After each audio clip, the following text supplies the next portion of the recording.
জলবায়ু ও ইউক্রেন ইস্যুতে ঐক্যমতে পৌঁছাতে ব্যর্থ জি-20 নেতারা। প্রতিবেদনে থাকছে বিস্তারিত। জলবায়ু ও ইউক্রেন ইস্যুতে ঐক্যমতে পৌঁছাতে ব্যর্থ জি-20 নেতারা। জাতিসংঘের জলবায়ু ইস্যুতে অচল অবস্থা নিরসনে ব্যর্থ হয়েছে জি-20 জোট। ব্রাজিলের রিও ডি জেনিরোতে অনুষ্ঠিত জোটের শীর্ষ সম্মেলনে গতকাল সোমবার জলবায়ু পরিবর্তনের মতো গুরুত্বপূর্ণ ইস্যুতে কোনো অগ্রগতি হয়নি। একই সঙ্গে ইউক্রেন যুদ্ধ বন্ধেও কোনো সমঝোতায় পৌঁছাতে পারেননি বিশ্ব নেতারা। সম্মেলনে নেতারা জলবায়ু ইস্যুর বদলে ইউক্রেন যুদ্ধ এবং ডোনাল্ড ট্রাম্পের হোয়াইট হাউসে ফিরে আসা নিয়ে বেশি আলোচনা করেন।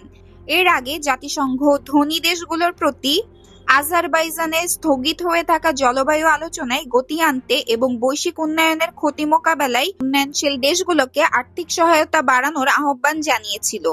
তবে জলবায়ু পরিবর্তনের ক্ষতিগ্রস্ত দেশগুলোকে অর্থ সহায়তা দেওয়ার বিষয়ে একমত হতে ব্যর্থ হন জি-20 নেতারা। তারা কোনো নির্দিষ্ট প্রতিশ্রুতি না দিয়ে উল্লেখ করেন যে সহায়তা তহবিল সব উৎস থেকে আসবে। পরামর্শক গ্রুপ গ্লোবাল সিটিজেনের সহ-প্রতিষ্ঠাতা মিক শেলড্রিক এই অবস্থানকে হতাশাজনক উল্লেখ করে বলেন, জি-20 নেতারা জলবায়ু ইস্যুটি জাতিসংঘের বাকু সম্মেলনে ঠেলে দিয়েছেন, যা সমঝোতা অর্জনকে আরো কঠিন করে তুলতে পারে। সম্মেলনের আলোচনায় ইউক্রেন যুদ্ধ এবং ট্রাম্পের বিচ্ছিন্নতাবাদী যুক্তরাষ্ট্র প্রথম নীতির ভবিষ্যৎ প্রাধান্য পায়। তবে ইউক্রেন ইস্যুতে নেতাদের মধ্যে মতবিরোধ দেখা দেয়। যুক্তরাষ্ট্রের প্রেসিডেন্ট জো বাইডেন ও চীনের প্রেসিডেন্ট শি জিনপিং সম্মেলনে অংশ নেন। চীনা প্রেসিডেন্ট শি আলাদাভাবে নেতাদের সঙ্গে আলোচনায় সতর্ক করে বলেন, বিশ্ব নতুন অস্থিরতার যুগে প্রবেশ করছে এবং যুদ্ধ বা উত্তেজনা উস্কে দেওয়া উচিত হবে না। সম্মেলনের আগের দিন রোববার প্রেসিডেন্ট বাইডেন ইউক্রেনকে রাশিয়ার ভেতরে যুক্তরাষ্ট্রের দূরপাল্লার ক্ষেপণাস্ত্র ব্যবহারের অনুমতি দেন।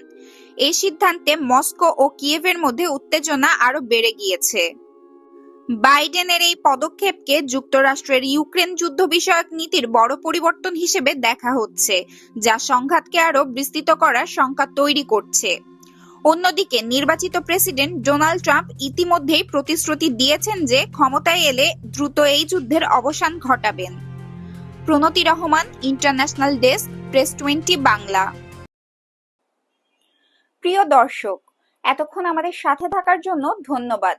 এমন আপডেট সকল নিউজ পেতে আমাদের চ্যানেলটিকে সাবস্ক্রাইব করুন এবং বিস্তারিত জানতে ভিজিট করুন www.press20bangla.com।